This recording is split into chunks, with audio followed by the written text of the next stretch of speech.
So ఇంకోటి అంటే ఏంగా మీపై కేవలం మేము ఈ స్థాయికి లైక్ అంటే ఇండస్ట్రీలో మీకంటే ఒక ప్రత్యేకత తీసుకురావడానికి కారణం RGV. Without RGV Sonia is nothing, అంత సీన్ లేదు అని చెప్పి అంటున్నారు మరి బయట జనాలు. అంత సీనే లేదు. ఆర్జీవి గారి కంటే ముందు కూడా నేను చాలా వీడియోస్ చేసిన, బతుకమ్మ వీడియోస్ చేసిన, సాంగ్ వీడియోస్ చేసిన, షార్ట్ ఫిలిమ్స్ చేసిన, అండ్ జార్జ్ రెడ్డి మూవీలో చేసిన, కథానాయకుడు చేసిన. మై ఫస్ట్ ప్రాజెక్టే నేను బాలకృష్ణ గారితో, విద్యా బాలన్ గారితో, క్రిష్ గారితో, what ever it is small అయినా సరే నేను అంత ప్రొడక్షన్ లా నాకు ఆపర్చునిటీ వచ్చింది. పెద్ద ప్రొడక్షన్ ఎన్బికే అంటే.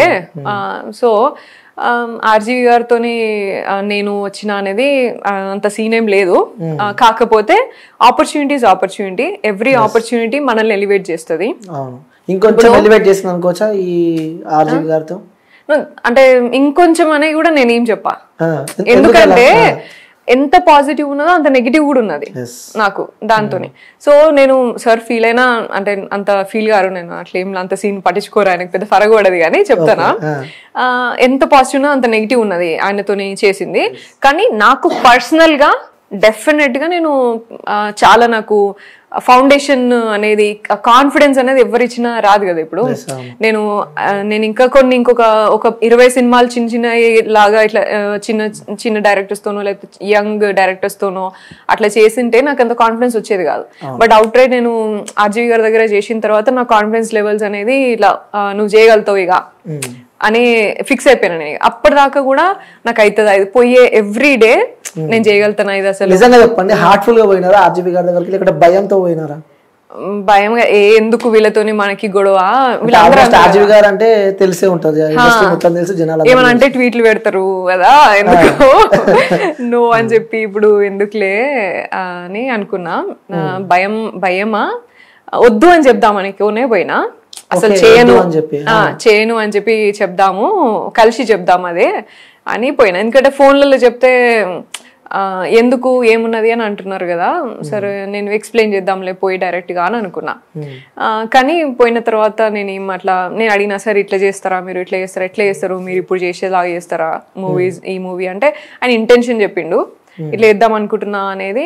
నాకు అట్లా ఆడేం అనిపించలేదు. సో నాకు మంచి ప్రాజెక్ట్ నచ్చి కాన్ఫిడెన్స్ ఏమంటారు ఆయన నమ్మి చేసిన నేను. ఇక ఇదైతే కాదు సార్ నాతోని, నువ్వు అక్కడ సెట్ లకు పోయినాక ఇది చేయాలంటే మాత్రం నాతోని కాదు. ఆర్జీవి గారికి అమ్మాయిలు అంటే ఇష్టం అని చెప్పి అందరికి తెలిసింది.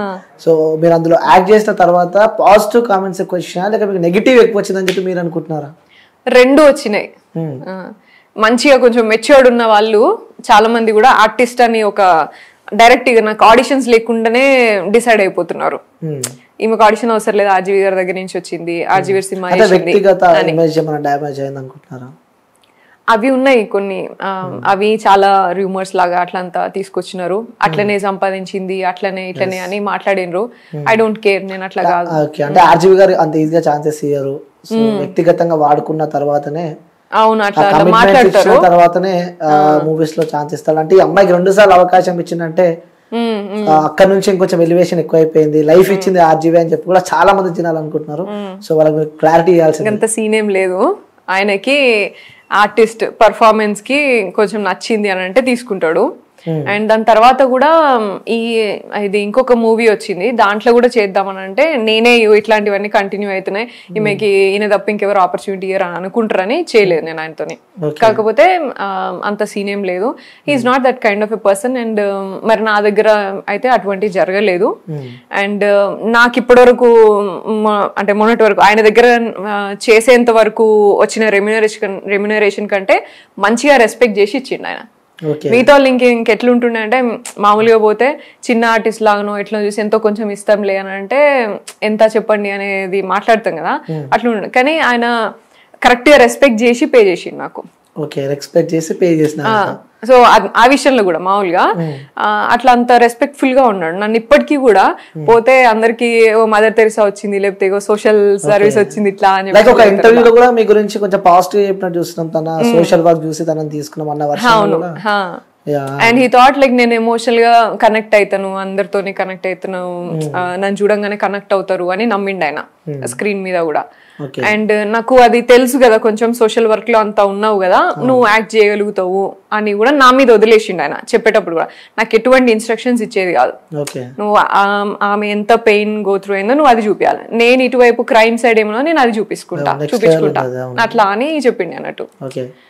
అంటే ప్రతి సీజన్ లా, అంటే మేబీ ఇది మీరు చెప్తారో చెప్పారో నాకు తెలియదు కానీ, అంటే అప్కమింగ్ ఒక బిగ్ బ్లాస్ట్ చేయబోతున్నారు, సో బిగ్ బాస్కి వెళ్తున్నారు అని చెప్పి, అంటే ఇందులో కూడా ఆర్జీవి పేరు వచ్చింది మళ్ళీ. ఎందుకంటే ప్రతి సీజన్ లో ఒకరు ఉంటారు కాబట్టి, అంటే పోయిన సీజన్ హరియానా తనతోనే, ఈ సీజన్ లో మీరు ఉండబోతున్నారు, ఆర్జీవికి సంబంధించిన ఒక glamorous girl Big Boss season 8 లో ఉండబోతుంది అని చెప్పి కూడా మనం విన్నాం.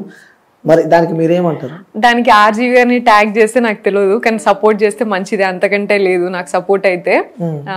కానీ ఎందుకంటే ఆయనకి ఇండైరెక్ట్ గా చాలా మంది ఫ్యాన్స్ ఉంటారు, నెగిటివ్ గా మాట్లాడే వాళ్ళు కూడా ఆయనకి ఫ్యాన్స్ ఉంటారు, కాబట్టి సపోర్ట్ వస్తే నాకు ప్రాబ్లం లేదు, I will be very happy.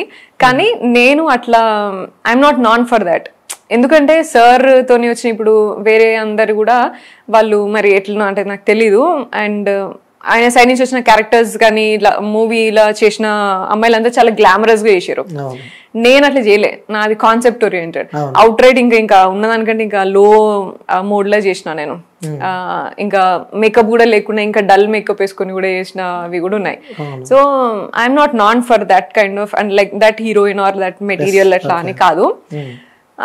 And నాకు ఆపర్చునిటీ వచ్చింది కూడా, అంటే వాళ్ళు ఎట్లా పిలిచిరో నాకు తెలియదు కానీ నాకు కాల్ వచ్చింది, బిగ్ బాస్ టీమ్ నుంచి కాల్ వచ్చింది, ఆడిషన్స్ ఇచ్చిన. నెవర్ స్పోక్ అబౌట్ ఆర్జీవి ఇట్లా అని చెప్పేసి ఏం కాలేదు. బట్ ఎక్కడికి వెళ్ళినా అడిగే క్వశ్చన్ ఒకటైతే ఉంటుంది, మీరు ఆర్జీవి గారితో చేసిరు కాబట్టి ఎక్స్పీరియన్స్ ఏంది అంటారు. సో అదైతే మాట్లాడతారు. బట్ నేను ఆ ట్యాగ్ తోని నేను వచ్చిన అనుకోవట్లేదు, నేను సోషల్ వర్కర్ ఉన్నా, యాక్ట్రెస్ ఉన్నా, అండ్ యూనో బిజినెస్ కొంచెం అన్ని డిఫరెంట్ పర్సనాలిటీ అని అనిపించింది వాళ్ళకి. సో దే హావ్ కన్సిడర్డ్ అని అనుకున్నా. అయితే వెళ్తున్నారు అయితే సీజన్ కి బిగ్ బాస్ కి అంటే నవ్వుతున్నారంటే మేబీ ఛాన్సెస్. ఒకవేళ ఏ సపోర్ట్ తీసుకుని వెళ్దాం అనుకుంటున్నారు, అంటే ఎవరైనా బ్యాక్ సపోర్ట్ ఇండస్ట్రీ నుంచి ఎవరైనా ఉందా, లేకపోతే ఎవరైనా సపోర్ట్ ఎక్స్పెక్ట్ చేస్తున్నారా మీరు ఒకవేళ వెళ్తే? నాకు ఇప్పటివరకు అట్లా ఎవరు ఇట్లా ఇది గాడ్ ఫాదర్ లేకపోతే ఇట్లా సపోర్ట్ అట్లా లాగా లేదు. ఉంటే బాగుండని నాకు కూడా ఎప్పుడు అనిపిస్తుంది. మనం ఏ నుంచి వచ్చిన మంతిన్ లాగా అదే అసలు అంటే కూడా తెలియదు అన్నట్టుగా. ఇంకా సగం మందికి అసలు నేను సినిమాలు చేసినా అని కూడా కొంచెం తెలియదు నీ దేవుడు ఉన్నది. సో సపోర్ట్ అట్లా ఈ సపోర్ట్ ఆ సపోర్ట్ అని పెట్టుకొని పోయే పరిస్థితి లేదు. ఇంకా నేను అంత సీన్ లేదు నాకు. నేను ఇంకా కూడా నా సెల్ఫ్ స్ట్రెంగ్త్ ఉన్న చుట్టుపక్కల ఉన్న ఎవరైతే టీం బిల్డ్ చేసుకున్నానో వాళ్ళ సపోర్ట్ తోనే ముందుకెళ్తున్నా అడుగు అడుగు కూడా. అండ్ అదే మీరు అన్నట్టు ఆర్జీవి గారు సపోర్ట్ చేస్తే అంతకంటే లేదు, నాకు సపోర్ట్ చేస్తే మంచిదే. అండ్ ఆల్సో నేను మంచి డైరెక్టర్స్ తోనే చేసినా కదా ఇప్పటి వరకు, వాళ్ళందరూ కూడా సపోర్ట్ చేస్తే మంచిదే. కానీ ఐ డోంట్ నో వాళ్ళు ఎంతవరకు బిగ్ బాస్ చూస్తారో ఎంతవరకు సపోర్ట్ చేస్తారో మనకు తెలియదు కదా. సో యాక్సెప్ట్ చేస్తారని అనుకుంటున్నా. ఎందుకంటే లైక్ నేను ఇప్పటి వరకు మూవీస్ చేసిన దాంట్లో నన్ను అందరు కూడా మంచి చేసినావు అని మాత్రం అన్నారు. ఇప్పుడు ఎట్లుంటుందో మరి. నాకు ఇష్టమైన హీరో ఆబ్వియస్లీ చిరంజీవి గారు ఫస్ట్, అండ్ నాని గారు, అండ్ రానా గారు కూడా ఇష్టం నాకు. సూర్య వాళ్ళతో కలిసి నటించాలి. రానా గారితో ఐ డిడ్ అన్ యాంకరింగ్, నాకు యాంకరింగ్ ఆపర్చునిటీ వచ్చింది ఒక బుక్ లాంచ్ కి. అది ఒకసారి అసలు అదొకటి ఆపర్చునిటీ. అండ్ చిరంజీవి గారితో నాని గారితో కూడా ఎట్లే యాంకరింగ్ ఏదో చేయడానికి వెళ్ళినప్పుడు చేసిన నేను ఒకటి, కానీ ఇంకా నాకు యాక్టింగ్ ఆపర్చునిటీస్ రాలేదు. I wish. ఒకవేళ వెళ్తే హౌస్ కి వెళ్తే ఎలా ఉండబోతున్నారు, ఏంటి ప్లాన్ కాన్సెప్ట్ ప్రిపేర్ చేసుకున్నారా, అలా ఉండాలి ఇలా ఉండాలని చెప్పి? అసలు కాన్సెప్ట్ బిగ్ బాస్ కాన్సెప్ట్ ఎట్లుంటదని నీకు తెలుసా, ఇంకెవరికైనా తెలుసా? అంటే ఉంటుంది, అంటే పోయిన సీజన్స్ మనం చూసినాం కాబట్టి అదే కొంతమందితో కలిసి ఉండాలి ఇట్లా అని చెప్పి ఉంటాయి కదా కొంచెం discussions, gang, friendship, love, so అలాంటి అలా ఏదన్నా ప్లాన్ అంటే డిఫరెంట్ పీపుల్ ని తీసుకొస్తాడు కదా, మనకు తెలియదు ఇక ఎవరితో మనం సింక్ అవుతాం ఎట్లుంటామో మనకు తెలియదు. అండ్ నార్మల్ గానే నేను అంత పెద్దగా ఫ్రెండ్షిప్స్ మెయింటైన్ చేయ, అన్లెస్ కొంచెం అంటే లైక్ వర్క్ రిపీటెడ్ గా వర్క్ నడుస్తుంది మనకి అన్నంత జర్నీ ఉంటది. కానీ అంత రిలేషన్షిప్స్ అంత ప్రాపర్ గా మెయింటైన్ చేయ నేను. సో ఎట్లుంటుందో తెలియదు నాకు అసలు. అదే కదా నాకు కూడా క్వశ్చన్ మార్క్ ఉన్నది నేను ఎట్లుండబోతున్నా అని. బట్ దట్ ఎక్స్పీరియన్స్ నాకు యూనిక్ అనిపిస్తుంది కాబట్టి I'm very much excited for that. Okay.